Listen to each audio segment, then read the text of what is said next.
आज दिनांक 22 मे 2021 शनिवार BCom भाग 2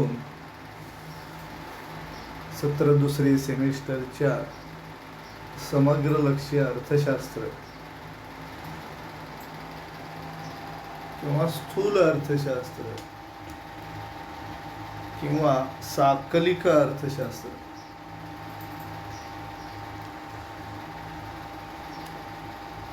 आपण यापूर्वी व्यापार चक्री म्हणजे काय हे यामध्ये पाहिलं.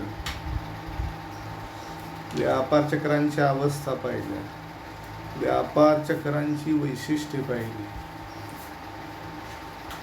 आणि आता आपण व्यापार चक्रांचे सिद्धांत पाहणार आहोत. व्यापार चक्राचे जे वेगवेगळे सिद्धांत आहेत ते सिद्धांत आपल्याला पाहिजे. त्यामध्ये मुख्य सिद्धांत 2, एक म्हणजे व्यापार चक्राबद्दलचा हॉटरे यांचा सिद्धांत. अर्थव्यवस्थेत व्यापार चक्रांची निर्मिती कशी होते, का होते याच्याबद्दलचे विश्लेषण वेगवेगळ्या तज्ञांनी वेगवेगळ्या पद्धतीने केले आहे. त्यामुळे प्रत्येकाचे मते वेगळे आहेत. यामध्ये सगळ्यात पहिला आणि महत्त्वाचा सिद्धांत आहे तो म्हणजे हॉटरे यांचा सिद्धांत. प्राध्यापक R.G.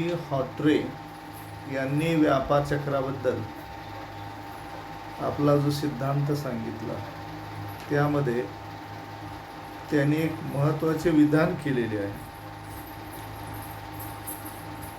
त्यांच्या सिद्धांताचे एक महत्त्वाचे विधानच हे आहे की व्यापार चक्रे ही सर्वस्वी चलनविषयक घटना आहे. Trade cycle is purely monetary phenomena. व्यापार चक्रे ही पूर्णपणे चलनजन्य घटना आहे. व्यापार चक्रे ही सर्वस्वी चलनविषयक घटना आहे. Trade cycle is purely monetary phenomena. त्यांच्या या संकल्पनेवर आधारित हा सिद्धांत आहे. या सिद्धांतामध्ये त्यांनी व्यापार चक्रांच्या निर्मितीला चलनविषयक घटना ह्याच मुख्य कारणीभूत ठरवलेले आहेत. ते पैशाची संख्या ही महत्त्वाची व्यापार चक्राच्या निर्मितीमध्ये. व त्यांनी सुरुवातीला असं स्पष्ट केले की अर्थव्यवस्था पहिल्यांदा समतोलाच्या अवस्थेत असते. Balanced stage of economy. अर्थव्यवस्थेत मागणी बरोबर पुरवठा असतो. गरजे एवढाच पैसा अर्थव्यवस्थेमध्ये असतो. जेवढे उत्पादन केलेले आहे तेवढ्या वस्तूंची विक्री होते, तेवढा उपभोग वाढतो अर्थव्यवस्थेत. व्याजदर हा भांडवलाच्या सीमांत लाभक्षमते एवढाच असतो. उत्पादन खर्च आणि किमती समान असतात. उत्पन्न हे खर्चा एवढेच असते. बचत आणि गुंतवणूक या दोनमध्ये समानता असते. ही परिस्थिती समतोलाची असते. हॉटरे असे म्हणतात की जेव्हा अर्थव्यवस्थेत ही समतोलाची परिस्थिती बदलते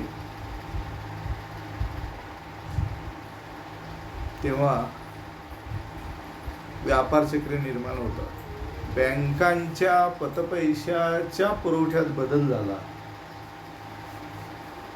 की असमतोल निर्माण होतो. अर्थव्यवस्थेत तेजी आणि मंदीची व्यापार चक्रे निर्माण होतात.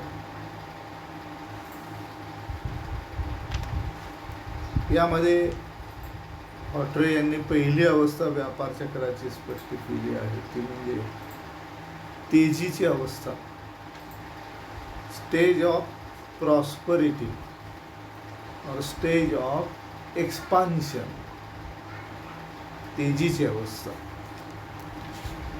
या अवस्थेचं हॉटेल असं वर्णन करतात की जेव्हा मोठ्या प्रमाणात बँका पैशाचा आणि पतपैशाचा पुरवठा वाढवतात तेव्हा तेजीची अवस्था अर्थव्यवस्थेत निर्माण होते. व्यापारी बँका आपल्या व्याजाचा दर कमी करतात, त्यामुळे व्यापारी, उद्योजक, व्यावसायिक हे कर्जासाठी मागणी वाढवतात. मोठ्या प्रमाणावर वस्तूंचे उत्पादन करतात.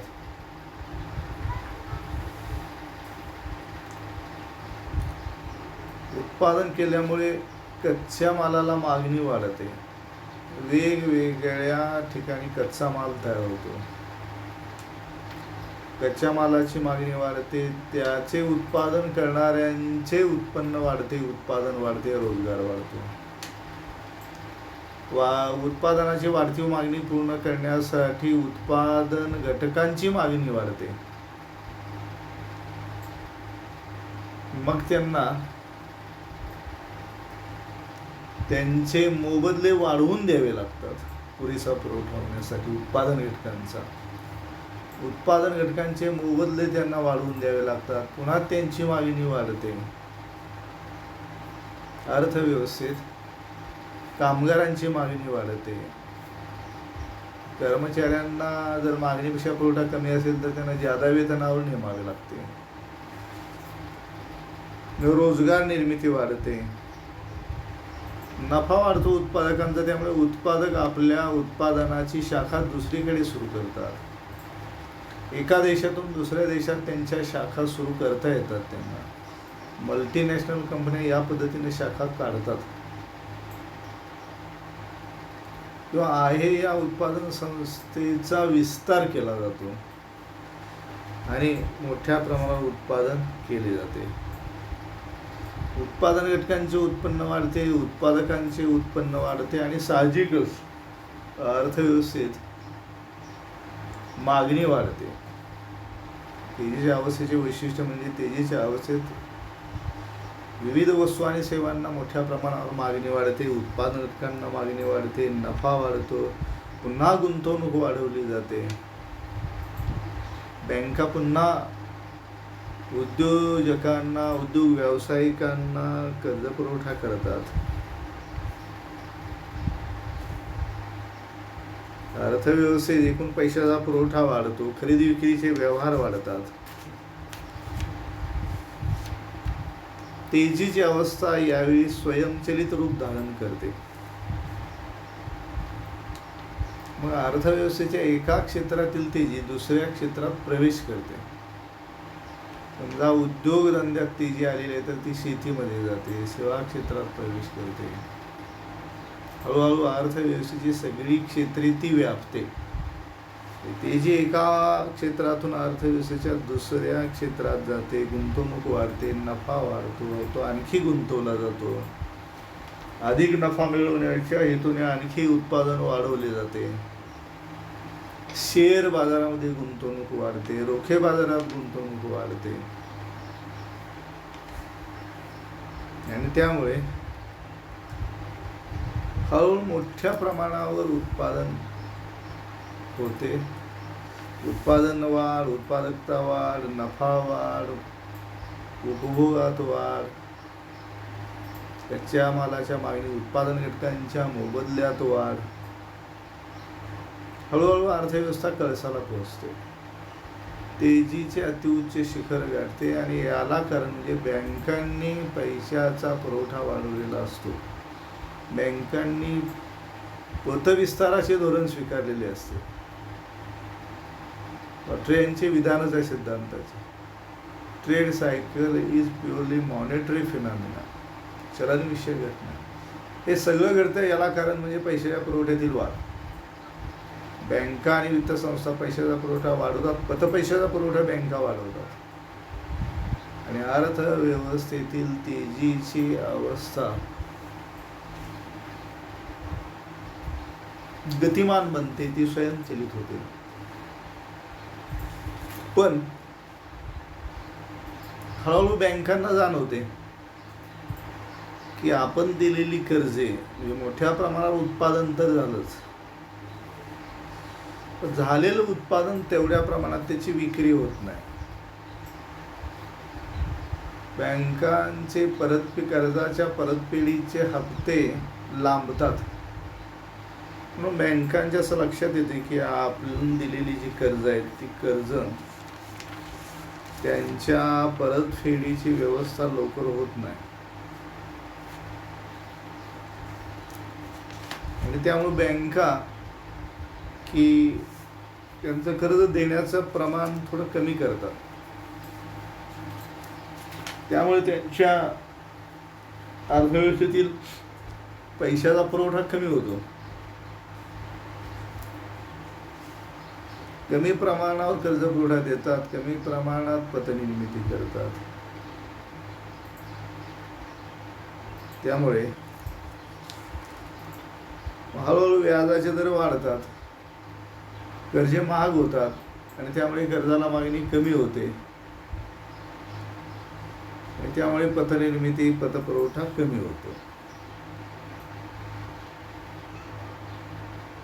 अर्थव्यवस्थेत तेजीच्या काळातील वाढती भाववाढ नियंत्रित करण्यासाठी मध्यवर्ती बँक रोख राखीव निधीच्या प्रमाणात वाढ करते. त्याचा परिणाम म्हणून बँकांची कर्ज देण्याची क्षमता आणखी कमी होते, पतनिर्मितीची क्षमता आणखी कमी होते. मध्यवर्ती बँक खुल्या बाजारात कर्जरोख्यांची विक्री सुरू करते. किंवा व्यक्ती आणि संस्था ते कर्जरोखे विकत घेतात. त्यामुळे लोकांच्या जवळचा पैसा पुन्हा सरकारच्या तिजोरीत जातो. तेवढ्या प्रमाणात मागणी कमी होते, रोखता कमी होते अर्थव्यवस्थेतील.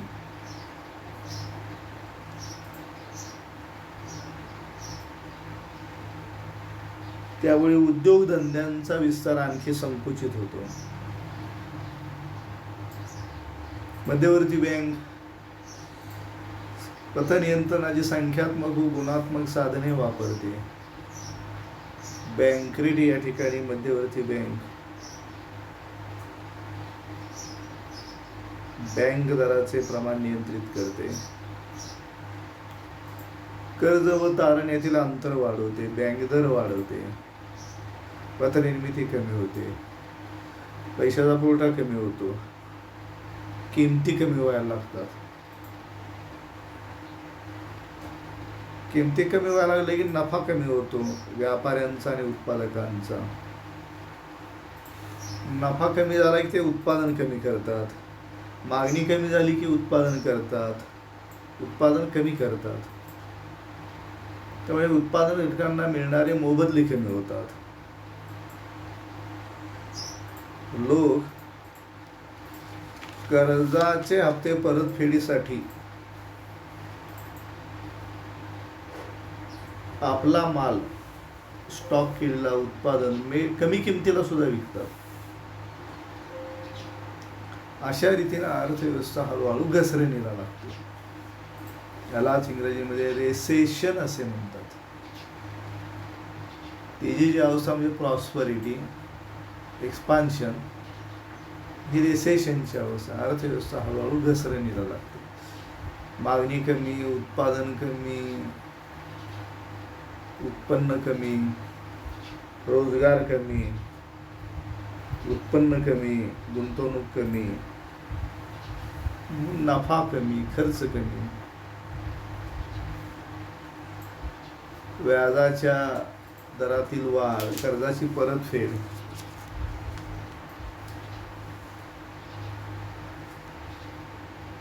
अर्थव्यवस्थेतील पैशाची संख्या कमी होते आणि अर्थव्यवस्था तेजीकडून हळूहळू घसरणीला लागते.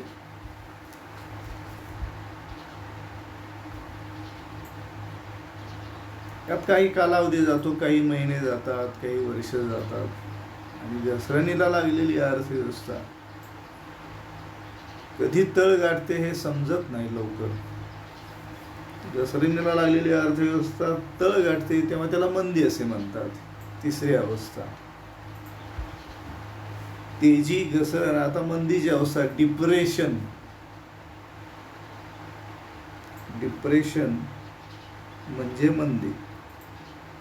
व्यापारी बँकांनी कर्जपुरवठा कमी केल्यामुळे पुन्हा वस्तूंच्या किमती कमी होतात आणि अर्थव्यवस्था मंदीकडे जाते.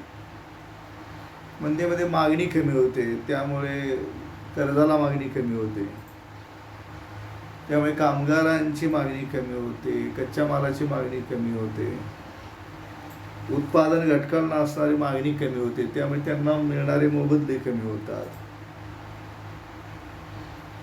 कामगारांची परिस्थिती हलाखीची बनते, त्यांचा रोजगारच हिरावला जातो, वस्तू विकल्या जात नाहीत म्हणून उत्पादक उत्पादन बंद करतात, त्यांचा नफा घटतो किंवा नफा बंद होतो. अशा परिस्थितीमध्ये बँका पूर्वीची कर्ज जी आहेत ती वसुलीच्या पाठीमागे लागतात. बऱ्याच वेळेला तारणांच्या किमती कमी झाल्यामुळं तारणाची विक्री करून सुद्धा कमी पैसे मिळतात. वसुली होणे हे तोट्याचा भाग ठरतो आणि याचा प्रतिकूल परिणाम अर्थव्यवस्थेवरती होतो. शेअर्सच्या किमती कमी होतात, प्रमुख शेअर्समध्येच्या किमती सुद्धा कमी होतात. त्या एवढ्या वेगाने कमी होतात की किमती कोसळतात शेअर्सच्या. रोखे बाजारात ही तीच अवस्था होते. त्यामुळे एकूण भांडवल बाजारावर या सगळ्या गोष्टीचा प्रतिकूल परिणाम होतो. अर्थव्यवस्थेमध्ये एक प्रकारचे उदासीन वातावरण निर्माण होते. उदासीनतेचे संकट अर्थव्यवस्थेवरती घोंगावत असते. मंदीची अवस्था निराशादायक असते, ती दीर्घकाळ टिकून राहते. मंदीची अवस्था यामध्ये सगळे घटक निराश असतात, नाराज असतात. यालाच आर्थिक संकट असे म्हणतात. तुलनेने शेतकऱ्यांचे नुकसान जास्त होते मंदीच्या कालावधीमध्ये. आर्थिक संकट अधिक गडद होत जाते आणि त्यामुळे बँका आपला कर्जपुरवठा फारच कमी करतात. त्यानंतर चौथी अवस्था म्हणजे रिवायवल, पुनरुज्जीवनाची अवस्था. रिवायवल किंवा रिकव्हरी, पुनरुज्जीवन अर्थव्यवस्थेचे केले जाते.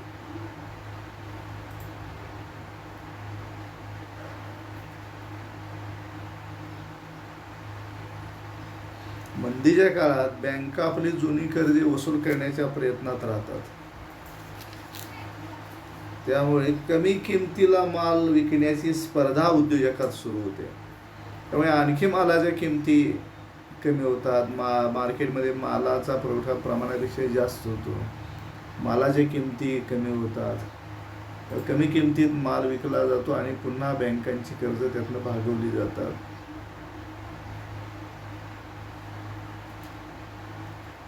बँकांच्या कडची मग रोकड रक्कम वाढत जाते, कर्ज वसुलीचे प्रयत्न बँकांचे. यामुळे हळूहळू बँकांकडे शिल्लक रक्कम वाढते आणि नवीन कर्ज देण्याचे प्रमाण कमी होते.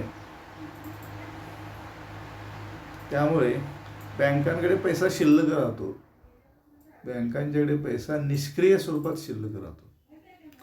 तो जर असा राहिला तर मग बँकांचा व्यवस्थापन खर्च कसा चालवायचा, कर्मचाऱ्यांचा पगार, इमारतीचे भाडे, दुरुस्ती, संगणक, वीज बिल, त्यानंतर इंटरनेटवरचा खर्च, जनरेटरसाठीचा खर्च, या सगळ्या खर्च कसा चालवायचा असा प्रश्न बँकांच्या समोर पडतो.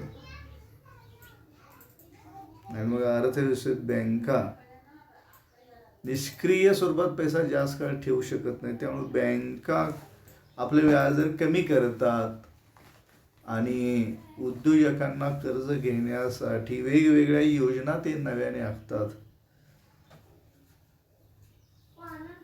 आणि याचा उद्योजकांच्या वरती परिणाम होतो. याचा उद्योजकांच्या वरती परिणाम होतो, प्रतिकूल परिणाम होतो. त्यामुळे उद्योजक तिला सांगा,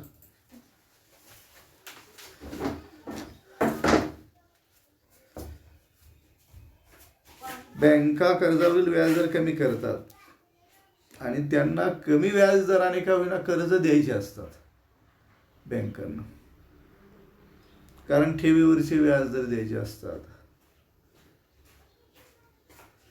व्यवस्थापकीय खर्च भागवायचा असतोय. बँका नवनवीन सवलतीच्या योजना पुढे आणतात आणि पैसा कर्जावर देतात. मग कर्जावरील कमी व्याजदर लक्षात घेऊन काही धाडसी संयोजक वस्तू उत्पादनाच्या क्षेत्रात पुन्हा प्रवेश करतात. पुन्हा ते उत्पादन करण्यासाठी पुन्हा ते इच्छुक होतात, प्रोत्साहित होतात. काही धाडसी संयोजक अशा निराशेच्या वातावरणात प्रयोग करतात, उत्पादन सुरू करतात आणि मग त्यांच्या उत्पादनाला मागणी निर्माण होते.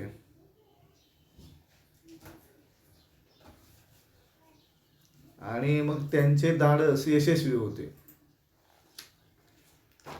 त्यांना आलेले हे यश लक्षात घेऊन इतर उद्योजक, व्यापारी, कंपन्या, व्यक्ती, संस्था त्यांचं अनुकरण करतात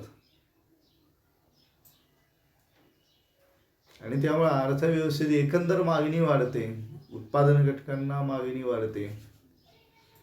बँका कर्जपुरवठ्याचे धोरण सैल करतात.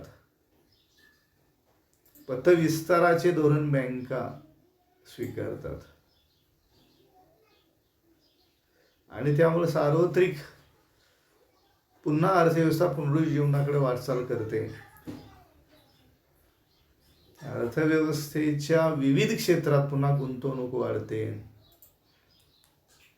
उत्पादन वाढते, कच्च्या मालाला मागणी प्राप्त होते, उत्पादन घटकांना मागणी प्राप्त होते, त्यांना त्यांचे मोबदले मिळतात, कामगारांना मागणी वाढते, त्यांचे उत्पन्न वाढते, ते अनेक वस्तूंना मागणी नोंदवतात आणि मागणी अनेक क्षेत्रात मग द्विगुणित होते. पैशाचा भ्रमणवेग वाढतो, अर्थव्यवस्था पुनरुज्जीवनाकडे वाटचाल करते. हळूहळू सगळ्या क्षेत्रात म्हणजे उद्योग क्षेत्र, शेती क्षेत्र, व्यापार, व्यवसाय या सगळ्या क्षेत्रात बँका कर्जपुरवठ्याचे धोरण स्वीकारतात, पतविस्तार करतात आणि पुनरुज्जीवनाची अवस्था सुरू होते. आणि मग त्यानंतर पुनरुज्जीवनाने अर्थव्यवस्थेचे पुनरुज्जीवन सर्व क्षेत्रात होते आणि ते सार्वत्रिक झाले की पुन्हा मग अर्थव्यवस्था तेजीकडे वाटचाल करते. त्याला तेजीची अवस्था असे म्हणतात. अर्थव्यवस्था पुनरुज्जीवनाकडे वाटचाल करते कारण बँकांनी केलेला कर्ज पुरवठा. तेजी आणि मंदीला कारण बँकांचा वाढता आणि घटता कर्ज पुरवठा हे कारण आहे असं हॉट्रे यांचं मत आहे. आणि त्यामुळे हॉट्रे असं म्हणतात की व्यापार चक्र निर्माण होण्याला मुख्य कारण म्हणजे व्यापारी बँकांचा पतविस्तार आणि पतसंकोचाचे धोरण. म्हणून ते असं म्हणतात की trade cycle is purely monetary phenomena. व्यापार चक्र ही सर्वस्वी चलनविषयक घटना आहे आणि त्यामुळंच या चार अवस्थांची पुन्हा पुन्हा निर्मिती होते. तेजीची अवस्था, घसरण, मंदी, पुनरुज्जीवन, पुन्हा तेजी. अशा क्रमाने अर्थव्यवस्थेत तेजी आणि मंदीचे चक्र निर्माण होतात आणि याला कारण म्हणजे बँकांचा वाढता किंवा घटता पतपुरवठा असं हॉट्रे यांचं मत आहे. आणि म्हणून यालाच हॉट्रे यांचा व्यापार चक्राबद्दलचा सिद्धांत असे म्हणतात किंवा हॉट्रे यांचा जो हा सिद्धांत आहे तो सिद्धांत व्यापार चक्राबद्दलचा हॉटरे यांचा सिद्धांत चलनविषयक सिद्धांत म्हणून व्यापार चक्राबद्दलचा चलनविषयक सिद्धांत म्हणून तो ओळखला जातो. अशा रीतीनं हॉटरे असं म्हणतात की व्यापार चक्रे निर्माण होण्यासाठी केवळ बँकांचे पतविस्ताराचे आणि पतसंकोचाचे धोरण कारणीभूत असते. बँकाच त्याला कारणीभूत असतात आणि म्हणून व्यापार चक्र ही सर्वस्वी चलनविषयक घटना आहे. व्यापार चक्रांची निर्मिती व्हायला कारण पैशाचा वाढता पुरवठा, पतपैशाचा पुरवठा व पतपैशाच्या पुरवठ्यातील घट. आता मग व्यापार चक्राच्या हॉटरे यांच्या या सिद्धांताचे आपण हा सिद्धांत पाहिला, तर या सिद्धांताचे टीकात्मक परीक्षण आपण या नंतरच्या लेक्चरला पाहू शकतो. धन्यवाद.